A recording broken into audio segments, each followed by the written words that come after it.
El silencio en el salón fue la primera señal. Entré por la puerta principal con mi hija de 7 años, Sofía, en brazos. Su pecho todavía vibraba contra el mío después de 3 noches en la UCI. Estaba demasiado débil para caminar, así que la llevé directamente al rincón donde siempre estaba su concentrador de oxígeno de alto flujo, pero no estaba allí. Solo había una silueta rectangular de polvo en el parqué. El pánico me subió por la garganta, pero entonces miré por el ventanal hacia el jardín. Mi hermana Ashley estaba de pie bajo un enorme arco de globos, rodeada de botes de humo rosa y azul. Había una furgoneta de catering en la entrada y mis padres estaban descorchando champán. No les habían robado. Habían tomado una decisión. Vendieron la máquina que mantenía viva a mi hija para pagar una fiesta de revelación de género. No grité, no lloré. Me di la vuelta y salí por la puerta trasera para enfrentarme a ellos. Antes de contaros cómo convertí un montón de basura en un arma de casi 4 millones de euros. Decidme, ¿qué hay en vuestra casa que sea absolutamente intocable? El calor en el garaje era sofocante, un contraste brutal con el frío estéril de la UCI que acabamos de dejar. Abrí el coche y aseguré a Sofía en su silla, conectándola al tanque de viaje portátil. El indicador de la batería parpadeaba, 40%. Eso me daba 2 horas. Me llamo Madison Miller y tengo 29 años. Durante los últimos 7 me he definido por lo que soporto. Soy la farmacéutica que dobla turnos de pie para pagar inhaladores. Soy la hija que paga la hipoteca de una casa que no me dejan ni decorar. Soy el motor invisible que mantiene a esta familia en marcha mientras ellos me tratan como una pieza de recambio. Pero cuando me di la vuelta para coger el nebulizador de repuesto del garaje, mi madre Patricia me bloqueó la entrada. Llevaba un vestido rosa pastel que costaba más que la letra de mi coche y sostenía una carpeta como si fuera un arma. Estás montando un numerito síseo, en voz baja para que los invitados del jardín no la oyeran. Saca toda esa porquería de aquí. Ashley necesita el espacio para la mesa de los regalos. ¿Dónde está el concentrador de corriente?, pregunté. Mi propia voz me sonó extraña, hueca y distante. Patricia puso los ojos en blanco mirando su reloj. Lo vendí. Por internet. Una señora muy maja vino a por él esta mañana. Ya tienes el portátil, Madison. Deja de hacer un drama. No necesita 2 máquinas. Eso es ser avariciosa. Avariciosa. Y ya que estás, dijo, dando una patada a una caja de cartón que tenía a sus pies, lleva esta basura al contenedor. Abrí la vieja caja fuerte del suelo para hacer sitio al catering. Solo son los trastos viejos que acumulaba la abuela Betty. Quítamelo de la vista antes de que llegue el del video. Se dio media vuelta y volvió hacia el arco de globos, arreglándose el pelo. Miré la caja. Estaba llena de sobres amarillentos y polvo. Me agaché con la intención de arrastrarla a la acera, solo para quitármela de en medio, solo para irme. Pero al levantar un fajo de papeles, la luz del sol que entraba en el garaje polvoriento iluminó una marca de agua muy específica. Me quedé helada. Trabajo con sustancias controladas y documentos de seguros todos los días. Sé reconocer el tacto del papel oficial. Saqué la primera hoja. No era correo basura, era un certificado de acciones. Amazon.com, constituida en mayo de 1999. Debajo había otro, Nvidia Corporation, de octubre de 1999. Y estampado en la parte superior de cada página, con una tinta roja que se había desvaído pero no desaparecido, había 4 letras. UTMA, Ley de Transferencia Uniforme a Menores. Custodia, Betty Miller. Beneficiaria, Madison Miller. Las manos me empezaron a temblar. El papel sonaba escandalosamente alto en el silencio del garaje. Patricia creía que esto era basura. Creía que la abuela Betty era solo una anciana senil que acumulaba periódicos. No sabía que Betty había sido secretaria en una empresa tecnológica en los 90, una que creía en eso de Internet. Saqué el móvil. No necesité una búsqueda compleja, solo tecleé los códigos de identificación. Los resultados cargaron al instante. Las divisiones, el crecimiento, el valor compuesto a lo largo de 25 años. Hice los cálculos una vez. Y luego otra. Casi 4 millones de euros. Mi madre había estado sentada sobre una fortuna que era legalmente mía, tratándola como si fuera basura. Mientras yo reunía las monedas para la medicación del asma de mi hija, el móvil volvió a vibrar.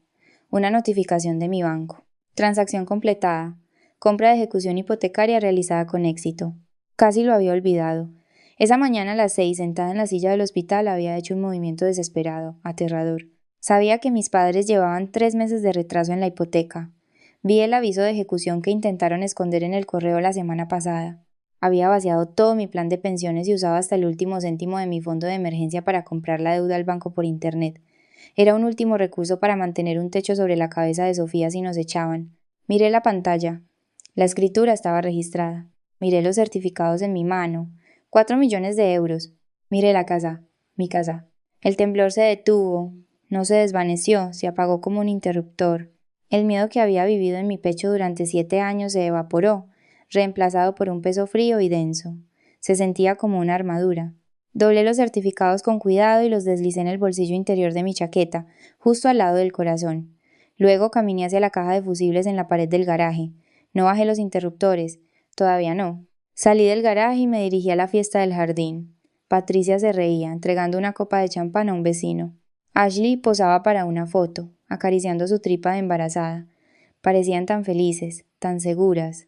Pisé el césped. Ya no era la hija que pagaba las facturas, era la propietaria, y el alquiler estaba vencido. Entré en el jardín trasero, mis botas hundiéndose ligeramente en el césped bien cuidado. La fiesta estaba en su apogeo. 50 personas sostenían copas de plástico con champán barato, sus rostros vueltos hacia la enorme pantalla de proyección instalada cerca de la piscina. Mi hermana Ashley estaba en el centro, radiante con un vestido de maternidad blanco, sosteniendo un alfiler. Estaba a punto de reventar el gigantesco globo negro que nos cubriría a todos de confeti, mientras una presentación de las fotos de su ecografía se reproducía en la pantalla detrás de ella.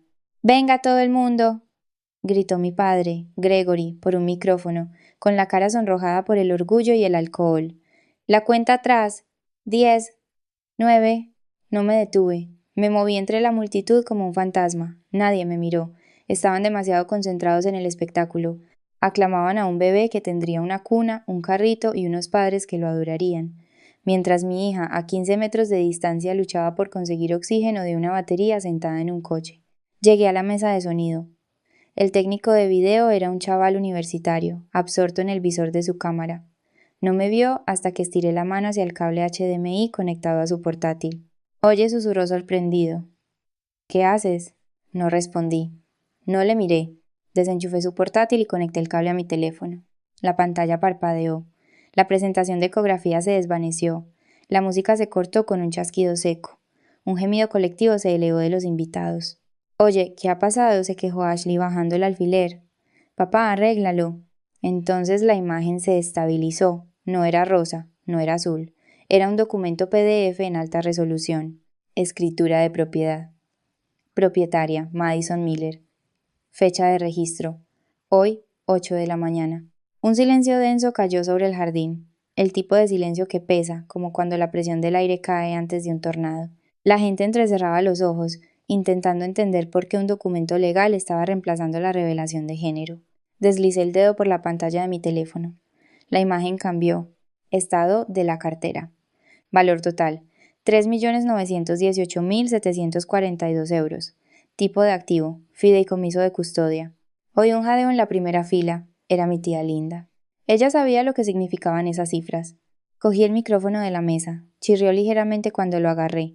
Mi padre se giró, su expresión cambiando de molestia a confusión al verme allí de pie, a contraluz del brillo de mi propio patrimonio. Madison ladró. ¿Qué demonios es esto? Estás arruinando el momento. No estoy arruinando el momento, dije. Mi voz no tembló. Retumbó por los altavoces, rebotando en las paredes de la casa que ahora era mía.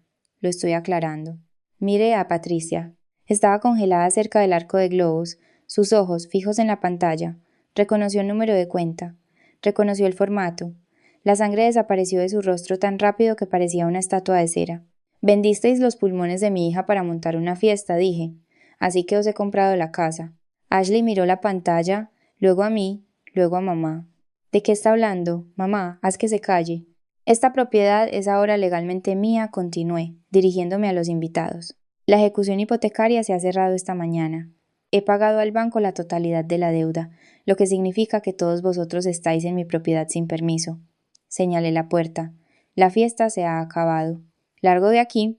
Durante 3 segundos nadie se movió. Estaban paralizados por la pura audacia del cambio. La atmósfera pasó de celebración a la escena de un crimen. Entonces Ashley rompió a llorar, no con lágrimas silenciosas y elegantes, con gritos y pataleos. Tiró el alfiler al suelo. Víbora envidiosa. Siempre tienes que hacer que todo gire a tu alrededor. Es mi día. Gregory se abalanzó sobre mí, con los puños cerrados. Apaga eso, desagradecida de mierda. No dije. No retrocedí. Yo no haría eso si fuera tu papá. Ya no soy la inquilina, soy la casera, y os estoy desahuciando. Entonces Patricia se movió. No corrió a consolar a Ashley. No vino a gritarme. Caminó hacia el teléfono de la casa montado en la pared del patio, con los ojos desorbitados por el terror. Pero no era el terror de una madre que ha sido descubierta. Era el terror de un depredador que se da cuenta de que la puerta de la jaula se acaba de cerrar por fuera. Pensé que había ganado, pensé que la vergüenza los rompería, pensé que bajarían la cabeza y se irían. Me equivoqué.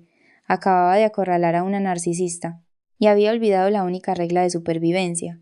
Un animal acorralado no se rinde, ataca. ¡Fuera!, repetí, moviéndome hacia la pesada puerta de madera lateral. Alargué la mano hacia el cerrojo con la intención de abrirla de par en par y verlos salir como los intrusos que eran. Nunca llegué a tocar el metal. Una mano se estrelló contra la puerta justo encima de la mía. Era pesada, callosa e inamovible. Levanté la vista. Gregory estaba presionando la madera con todo su peso. Su cara a centímetros de la mía. El olor a whisky barato y colonia cara me envolvió. «Tú no vas a abrir nada», dijo. Su voz era grave, un gruñido que vibraba en su pecho. «¿Crees que un trozo de papel te convierte en la jefa aquí? ¿Crees que puedes avergonzarnos?» Corrió el cerrojo con un golpe seco y definitivo. «Papá, apártate», dije, pero la fría certeza en mi pecho comenzaba a resquebrajarse. No se movía. Estaba bloqueando la salida. Detrás de mí el silencio se rompió. No con una discusión, se rompió con un grito. Un chillido agudo y penetrante que no se parecía en nada a la voz de mi madre, y sí a la de una víctima en una película de terror. Me di la vuelta. Patricia no me estaba mirando a mí. Miraba a los invitados, con los ojos desorbitados, las manos temblando teatralmente mientras sostenía su teléfono como un escudo. «¡Lleva un arma!», gritó Patricia, señalándome con un dedo tembloroso. «Dios mío, va a matarnos, está teniendo un brote». Los invitados retrocedieron a trompicones, derribando sillas plegables blancas. La confusión en sus caras se transformó en miedo genuino. No vieron a una hija enfrentándose a sus padres. Vieron a una mujer con una chaqueta de cuero gritándole a una embarazada y a una pareja de ancianos. Vieron lo que Patricia quería que vieran. «Mamá, para», dije, dando un paso adelante. «No te acerques», gritó, retrocediendo hacia el arco de globos. Pulsó el botón del altavoz. El tono de llamada sonó medio segundo antes de conectar. 911, ¿cuál es su emergencia? «Ayúdenme», sollozó Patricia. Las lágrimas fueron instantáneas. «Una clase magistral. Mi hija está aquí. Está drogada. Ha entrado en casa a la fuerza. Tiene un cuchillo. Ha robado mis bonos de jubilación de la caja fuerte y amenaza con matar a su hermana. Señora, ¿está a salvo?» «No, está loca. Por favor, dense prisa. Calle del Roble 42». Me quedé paralizada. La pura y negra audacia de la mentira me dejó sin aliento. Drogas, un cuchillo. «No tengo ningún cuchillo», dije, levantando mis manos vacías hacia la multitud. «Tengo una escritura». «¿Está mintiendo?» Pero nadie miraba mis manos. Miraban hacia la entrada, porque las sirenas no empezaron a sonar a lo lejos. Aullaron justo en el bordillo. Habían estado patrullando el barrio por el tráfico de la fiesta. «Policía, suéltelo», al suelo. La puerta lateral no se abrió. Explotó hacia adentro. 3 agentes con chalecos tácticos irrumpieron en el jardín. Con las armas en la mano, no escanearon a la multitud, buscaron la amenaza. Y la amenaza era la mujer que estaba sola en el centro del jardín mientras la víctima se encogía junto a los globos. «He dicho, al suelo», rugió la agente al mando.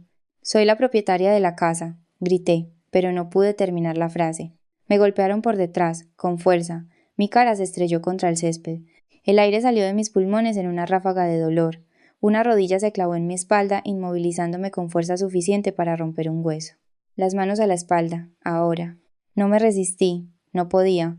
Me retorcieron el brazo hacia atrás, la articulación del hombro crujiendo dolorosamente. La fría mordedura de las bridas de plástico se cerró sobre mis muñecas. «Sospechosa asegurada», gritó el agente por su radio. «Tenemos a la sospechosa». La grava se me clavaba en la mejilla. Giré la cabeza, intentando respirar, intentando ver. Desde mi perspectiva en el suelo vi zapatos, tacones caros, mocasines y luego un par de salones de satén rosa. Patricia se acercó a donde yo yacía. Se paró junto a la gente agarrándose el pecho, con la respiración entrecortada y teatral. «Oh, gracias a Dios sollozó. Está enferma, gente. Lleva años robándonos para comprar pastillas. Forzó la caja fuerte, se lo llevó todo». El agente la miró, su rostro se suavizó. «Ya está a salvo, señora. La tenemos». Patricia me miró. Por una fracción de segundo la máscara de llanto se deslizó. Sus ojos se volvieron planos y fríos. Una diminuta, casi imperceptible sonrisa torció la comisura de sus labios. «Creíste que podías ganarme», decía esa mirada. «Yo te di la vida. Y yo te la puedo quitar». Sáquenla de aquí, dijo Gregory, colocándose a su lado e interpretando al protector estoico antes de que haga daño a alguien más. El agente me levantó. Los invitados miraban, con los móviles en alto, grabando a la hija loca siendo arrastrada esposada. La escritura de mi casa yacía en la tierra donde la dejé caer. La pantalla de proyección se había quedado en negro. Miré hacia la entrada, hacia mi coche. Sofía. Mi hija estaba sola en ese coche. El tanque portátil tenía una batería limitada. Las ventanillas estaban subidas y a mí me estaban metiendo en un coche patrulla. La trampa no solo se había cerrado, me había aplastado. La brida de plástico se clavaba en el hueso de mi muñeca, cortándome la circulación. El agente principal me arrastró hacia el coche patrulla, su mano apretando mi tríceps. ¿Dónde está el arma, señora?, preguntó, con la voz tensa por la adrenalina. Su madre dijo que tenía un cuchillo. ¿Dónde lo ha tirado? No tengo ningún cuchillo, dije con voz rasposa, escupiendo grava. Registren mis bolsillos. Miren el suelo, no hay ningún cuchillo. No me escuchó. Me empujó contra el metal caliente del coche. Quieta ahí. Apoyé la frente en la ventanilla, viendo el reflejo distorsionado de mis padres de pie en el porche. Patricia se secaba los ojos con una servilleta, mientras un vecino preocupado le ofrecía una botella de agua. Gregory me señalaba, negando con la cabeza como un padre desconsolado que lidia con una hija drogadicta. Era una actuación perfecta. Y mientras los observaba, los últimos 4 años de mi vida pasaron ante mis ojos, no como recuerdos, sino como un libro de contabilidad, un balance de crueldad. Recordé la primera vez que pagué su hipoteca. Hace 4 años Gregory me había llamado llorando, diciendo que el banco les iba a quitar la casa. Yo tenía 25 años, doblaba turnos en la farmacia y comía fideos instantáneos para poder pagar los inhaladores de Sofía. Pero envié el cheque, 2.500 euros, y lo envié cada mes. Creí que los estaba salvando, creí que estaba siendo una buena hija. Por fin lo entendí. Para ellos nunca fui una hija, fui un activo, un gasto que podían eliminar. 2 semanas antes, un neumólogo me dijo que los pulmones de Sofía eran demasiado frágiles para un nebulizador estándar, necesitaba un concentrador de grado hospitalario, 2.800 euros. El seguro no lo cubriría hasta el año nuevo. Llamé a Patricia, desesperada. Le dije que no podía pagar la hipoteca y que mi hija necesitaba una máquina para respirar. Se negó, con calma, de forma casual. Le acababan de comprar a Ashley una bicicleta estática de lujo para la habitación del bebé. Me dijo que no fuera egoísta. Allí, de pie frente a un arco de globos de 750 euros y un catering de 1.800 euros, las matemáticas eran innegables. Patricia no había vendido la máquina por desesperación o confusión. En su mente, la supervivencia de mi hija era un gasto que amenazaba la felicidad de su hija predilecta. Para un narcisista las necesidades son un juego de suma cero. Si mi hija vivía, Ashley perdía. Así que la máquina se vendió para comprar globos. El aliento de mi hija se convirtió en moneda para la fiesta. Cuando la policía me detuvo, mantuve la calma. Les dije que no estaba drogada. Tenía pruebas. Mi teléfono lo había estado grabando todo en la nube. Sus acusaciones falsas, su confesión, los certificados de acciones. Afirmó que yo había robado bienes federales de la UTMA que estaban a mi nombre. El agente dudó. Entonces Patricia sacó una orden de tutela médica falsificada, pintándome como inestable e incompetente. El sello parecía real. La duda se desvaneció. Me pusieron en observación psiquiátrica. Luego, Gregory, con toda la calma del mundo, se ofreció a asumir la custodia de Sofía. Y fue entonces cuando lo oí. Un silbido agudo procedente de mi coche. La batería del concentrador de oxígeno portátil se había agotado. Sofía se estaba asfixiando. Algo dentro de mí se rompió. Dejé de suplicar y grité una mentira diseñada para activar la codicia de Patricia, que había dinero en efectivo escondido en los conductos de ventilación del garaje. Ella miró hacia el conducto sin pensar. El agente lo vio. Dentro del conducto no había dinero, sino recibos. 800 euros por unos globos y una factura escrita a mano por el concentrador de oxígeno de Sofía, vendido esa misma mañana. La retransmisión en directo lo confirmó. El comprador había publicado el número de serie. Patricia fue arrestada por poner en peligro a un menor, denuncia falsa y hurto mayor. Gregory la siguió. Llegué a mi coche justo a tiempo. Usé el inhalador de emergencia que siempre llevaba. Sofía respiró. Esa noche, un nuevo concentrador de oxígeno zumbaba en el rincón de mi casa. Las cerraduras estaban cambiadas. Mis padres se habían ido. Los certificados de acciones valían casi 4 millones de euros. Enmarqué el recibo de los globos. Hay gente que es demasiado cara de mantener. Si alguna vez has tenido que comprar tu propia libertad, cuéntame la tuya.